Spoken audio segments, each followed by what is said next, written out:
The Entrepreneur's Library, episode 240. Welcome to the Entrepreneur's Library, the only book-centric podcast that reviews all the top-selling business books and shares authors' perspective firsthand.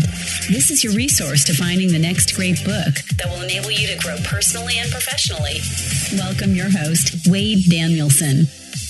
Welcome back to the EL. Today we have Erland Bakke, author of Never Work Again. Work less, earn more, and live your freedom. I enjoyed this interview thoroughly, and even we got to talk for a while afterwards. Awesome book, fantastic guy. I can't wait for you to listen in. Welcome, Erland, and thank you for joining us on the Entrepreneur's Library. Thank you so much. Nice to be here. Before we take a deep dive into your book, Never Work Again, will you take just a moment to introduce yourself? Tell us a little bit about you personally. So I'm a Norwegian entrepreneur, currently living in London. I've been an entrepreneur now for 7-8 years. I got fired from my first proper job where my boss confronted me and said, Erland, you're either an egghead or an entrepreneur. And luckily, I found a way to make money being both an egghead and an entrepreneur. That meaning that I have companies. I've got about 25. That's my Apple Watch going off there. I have not silenced it. I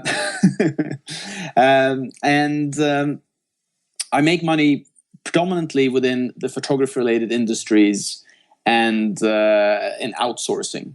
So we have photography software, we do product photography, and we do image editing in the Philippines, as well as help busy entrepreneurs outsource to the Philippines, to our staff of virtual assistants down there. Excellent. And I want to dive more into that at the very end, where you can possibly give some information on how they can best get a hold of you.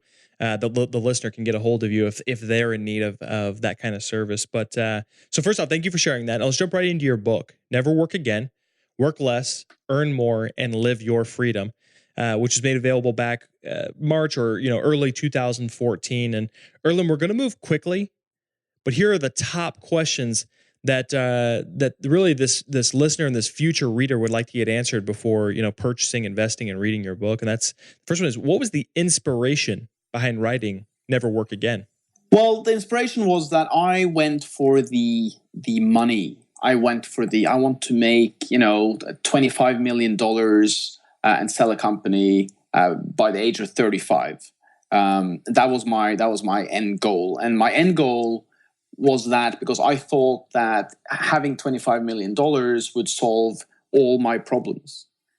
So the inspiration for the book is partly my story, all the lessons that I've learned over the past 7 years, but also the sort of deep-rooted pursuit of money being the end of the solution to all problems, which it isn't. So this is probably one of the most important questions we're going to ask in the entire interview because of the sheer amount of books that come out on a daily basis. And we're trying to separate yours from those others. So what makes your book different from others regarding the same or similar topic? Well, first of all, what we've done is we've created a very interactive book. So you can get it on audio, you can get it on paperback, you can get it on Kindle, but that's not what I mean by interactive. We've got lots of video included in the book, so you can click a link and you can get access to a video that explains the exercise. You can get access to audio interviews with experts. So instead of viewing this as purely a book, we've created a ton of extra bonus content in it. So it's more of an interactive document where you read through it, but if you want to dig deeper, you simply click a link and then you get access to an audio file or a video file, etc. So that's one thing that sets it apart. The way I wrote it is kind of like 4-Hour Work Week Part 2, because once you have the freedom that you really want in your life, what do you really, really want to spend that freedom doing? And what does freedom really, really mean? So a lot of people say I've kind of mixed a lot of new age thinking with, millennial business entrepreneur thinking. So it's different in that kind of way. That it's not purely about making money. It's more about realizing that freedom is something we have access to straight away by simply freeing our mind, for instance. So, Erland, this is kind of a different question because I'm going to ask you how you really wrote the book to be read. And so is this a book that someone can jump in and jump out, cherry picking information? Or did you really design this to be read from front to back? I actually, in the introduction, I do say that, you do not have to read the whole book. look at the table of contents and start where you find that you are most passionate about that section. So if it's about understanding freedom, then you can go to, chapter 2. If you want to read only about outsourcing, then you can go straight to number 7, etc. So yes, definitely you can check out one chapter at a time, or you can go from like beginning to end. I do suggest reading the introduction though. Okay, so if you're going to jump around, at least read the introduction first. Okay, gotcha. So, Erland, now we're to my favorite part of the entire interview, and this is where I want to give you the time to break down your book for the listener, the future reader, and really give them a great idea of what they're going to be diving into. So, will you take the next 5 to 8 minutes and really walk us through your book? Absolutely. So the book starts out with me sitting at a fancy restaurant in Malibu, having a nice dinner. I've got my dream car outside. I've kind of come to a level of entrepreneurship where I'm successful. And I've got the 4-hour work week. I'm traveling the world, and I sit there. I'm watching the sun come down, and this should be one of the happiest moments of my life. But I'm actually sitting there alone. And what I've realized is that, while I've been traveling all over the world, people are not really able to join me on this journey because they're working. They're working on something meaningful, something they're really, really passionate about. So from then, I kind of spiral back to my early days as an entrepreneur, getting fired, as I mentioned before. I got fired from my job in London as a brand consultant. And then I kind of said, okay, what do I really, really do with my life? If there were no barriers, what would I be doing? And a friend of mine had started a 360 product photography company in London, which was very unique. And I simply called him up and I said, James, let's have coffee. And he said, okay, that sounds interesting. And we had coffee, and I said, I gave him my pitch. I said, we should be business partners. I can really take this business you have from where you are now to the next level. And all I want in return is 10% of the company. And at that point, he had actually got a few customers. So it was, that's why I said 10%. I kind of regret not saying 40% or 50%. But that's, again, one of the lessons that you have. From then, I start up a similar company in Norway because it didn't work out as a partnership. And I started exact same business model. So I've already got 1 year of experience doing that kind of business in London, and then I go to Oslo. I start the exact same thing. So I work. I set up the outsourcing business in the Philippines, and things are going really, really well. But I'm super stressed out. I'm looking at the balance sheet. I'm looking at what kind of money we're making, and I'm simply not happy. So what I continue doing is just working 6-7 days a week, as much as I can do. I cut out friends, social life. And just, my goal is to make X amount of money. And I pursue it until I hit rock bottom, which is basically at a conference in London. I'm sitting there watching the speaker talk about something. I can't remember what the talk was about. It was called the National Achievers Congress. So I feel funny. I feel like I've never felt before, sort of birds spinning around in my head kind of thing. So I kind of feel like I should go outside, lie on the grass, and just relax for a little while. Because if I can just relax, I will feel better again, and I can go back to work. But instead of improving, I actually start getting worse, and my heart is now racing very, very fast, and I do not know what to do. So I just decide, okay, I'm just going to get out of here. I'm just going to leave. So I get on the Underground in London, and I look at my watch, and it's 5:30, which is rush hour, right? So I'm getting more and more stressed out because I'm not claustrophobic or anything, but the tube, there's so many people in there. But basically, it ends up with me having like a massive panic attack and kind of ending up in the hospital and being told that you have been too stressed out for too long, so you need to take a 3 to 6 month break so to make your body heal and to recover. So luckily, I had set up teams and I'd set up processes because I had read some information about how to do that. It's just that instead of allowing those systems to work for me, I just worked harder. So I would free up time, but I would just work even more. So rather than taking that time to maybe exercise and eat healthily and have friends over for dinner and all these other elements of life that are incredibly important, I just worked harder, which I basically worked myself into the ground. So from that point, I had to let my businesses run themselves and let go. And what I found out is that when you empower other people, when you put your trust in them, in most cases, they will actually appreciate being delegated to and being empowered by you to take on tasks. And that's what I find consistently is a barrier for entrepreneurs, is that they're scared of giving away a task. Now, I consistently am asking myself, how can I get somebody else to do this for me? Is this a task I should be spending time on?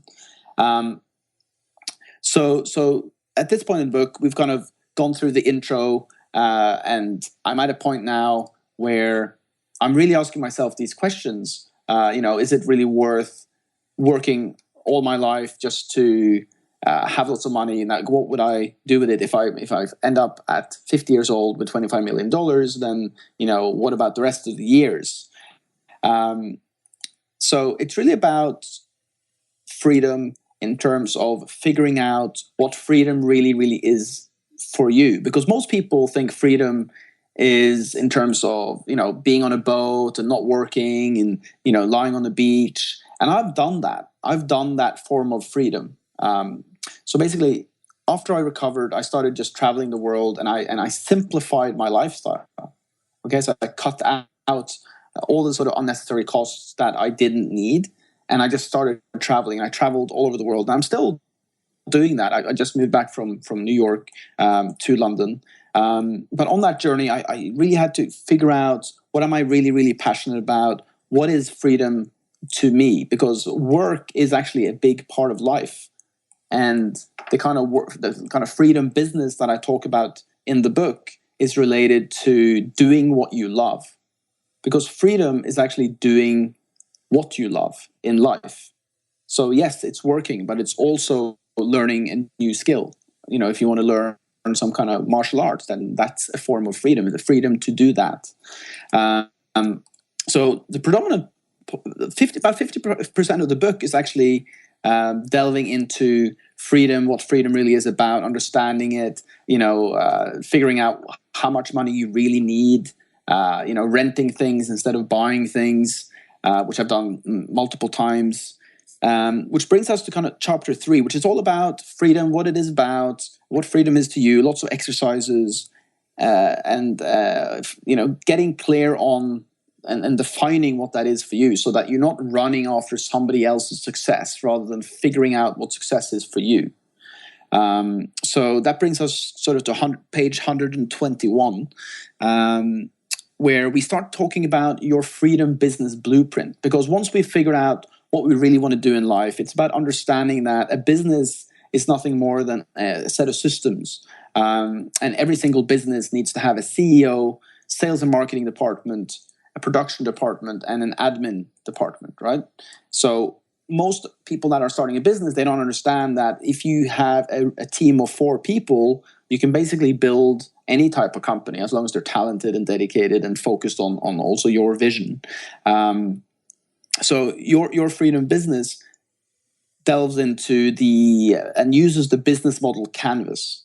The business model canvas is a way of mapping out a business so that you really understand all the different parts of the company, so that you can make sure that somebody is doing those tasks. Chapter 5 delves into time, valuing our time, asking ourselves, is this important? Should I be investing my time in this? Because time, as Steve Jobs on his deathbed, is our most precious resource. It isn't something that we can get any more of. So how are you valuing your time? It's not really about how much you make, it's how much you make per hour you are working.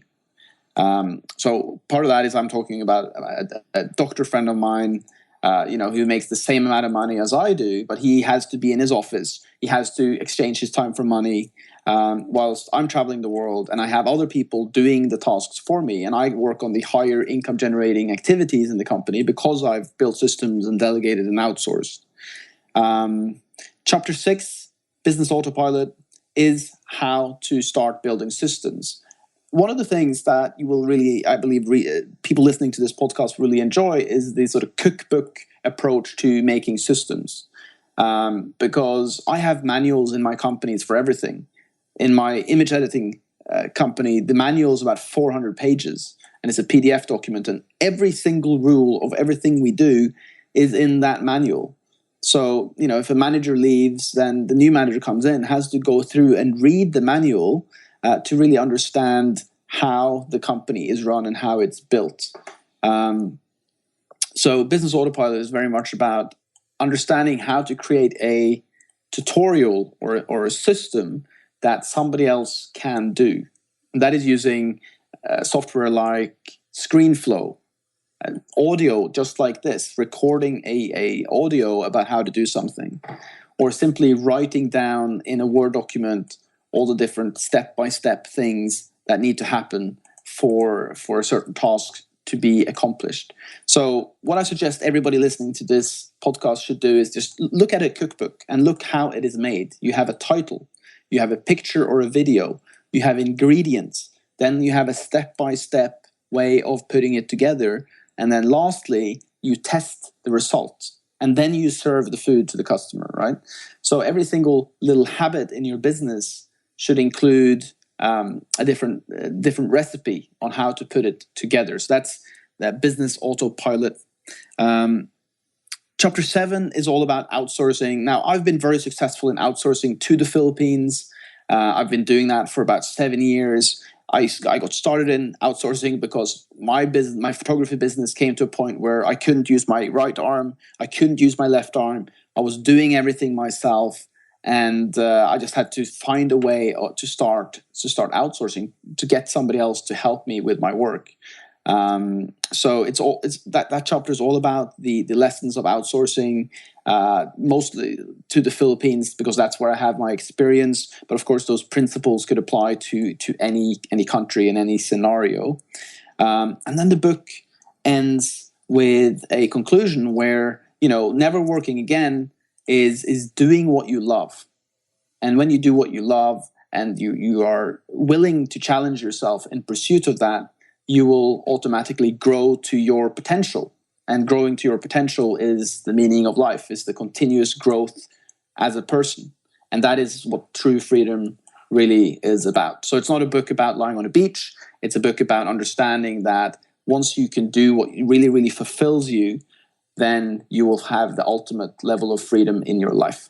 Erlend, you did a fantastic job of just breaking down your book. And I feel bad asking this next question because I'm asking you to break it down even one step further.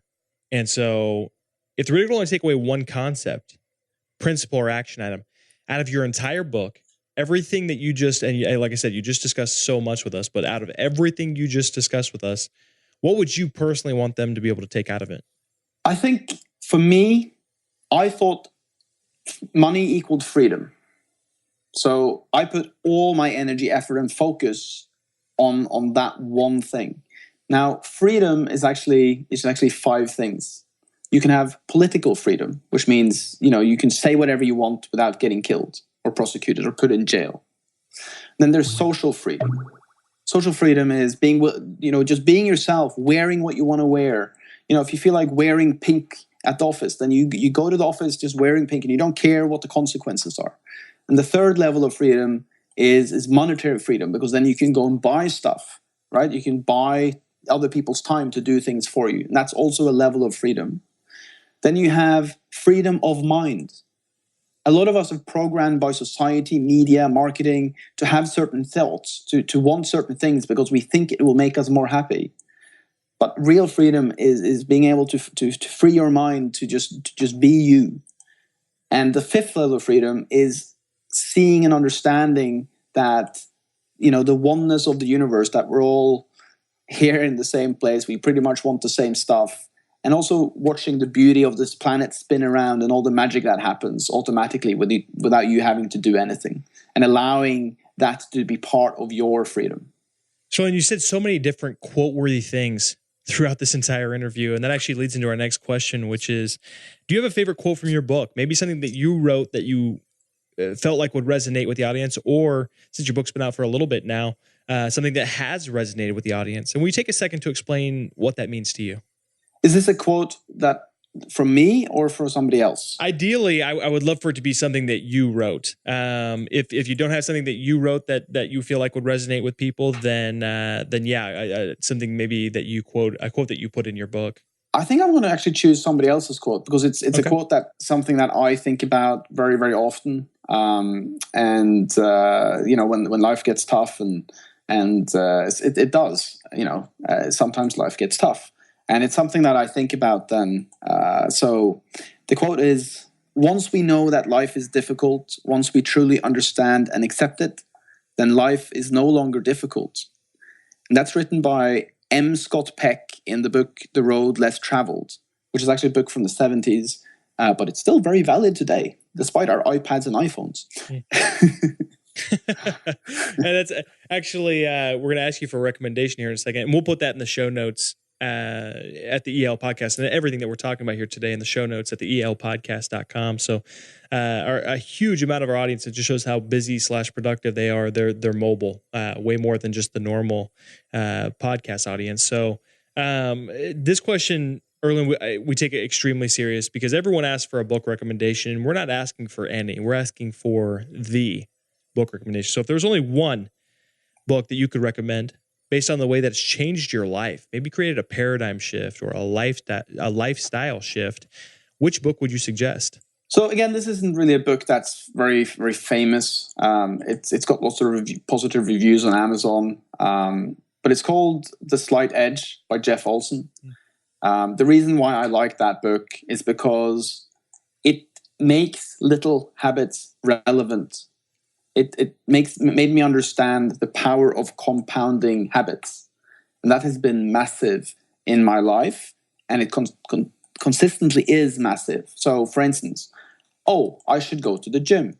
It doesn't really matter. I'll do it tomorrow. It's like, no, just do that little habit. Do 30 minutes. Do 30 minutes in the gym. And then, do another habit that builds the kind of life that you want. That the same goes for, saving $1,000 a month in an index fund. Just automate it, just systemize it, put it on autopilot, and the money will leave your bank account the day after you pay yourself, and then you won't see the money. And, in 20, 25, 30 years, you'll have $3, $4, $5 million, right? It's not really rocket science. Success is little habits performed consistently over time, and that book really, really made me understand that. And it's also a book that I go back to and look at and read through from time to time. Erland, I think that might be the first in 240 interviews, the first time, maybe the second that one's been brought up, but that is one of my favorite books. Not because, I Think and Grow Rich is probably my favorite, but that book stays so true to that one point, the slight edge, that actually, almost, brushing your teeth, the one, if you don't do it today, you don't all of a sudden get cavities based on that one day. If you do it today, you don't now have the cleanest teeth on earth, that kind of stuff. But like you're saying, it's about putting those together. So that book was absolutely huge. It's a book that we give to our salespeople at our company, and it's one of the best ones that we've actually gotten reviews back on. Like, wow, what a simple concept, but it is still just about doing it. So yeah, thank you for that recommendation. And Erland, before we depart, can you recommend the best way for our listeners to not only get more information on you, but they're also going to want some more information on your book and possibly some information on how to work with you in the future? So I know that's kind of a threefold question, but can you help us best be able to get more information on you, your business, and your book? Absolutely. So the best way is to go to youwillneverworkagain.com. And if you opt in there, you get tons and tons of bonus stuff. You get a book called Outsourcing Mastery, 17 Steps on How to Outsource to the Philippines. You get that as a PDF straight away, instantaneously. You get all the videos and all the audio recordings with experts that also live the freedom lifestyle. If you want to contact me, there's a contact form there. My email is erlend@mroutsource.com. That's ERLEND at mroutsource.com. And you can also Google me, Erland Bakke, erlendbakke.com. There's a website there. There's also there's more information about the companies that I currently own.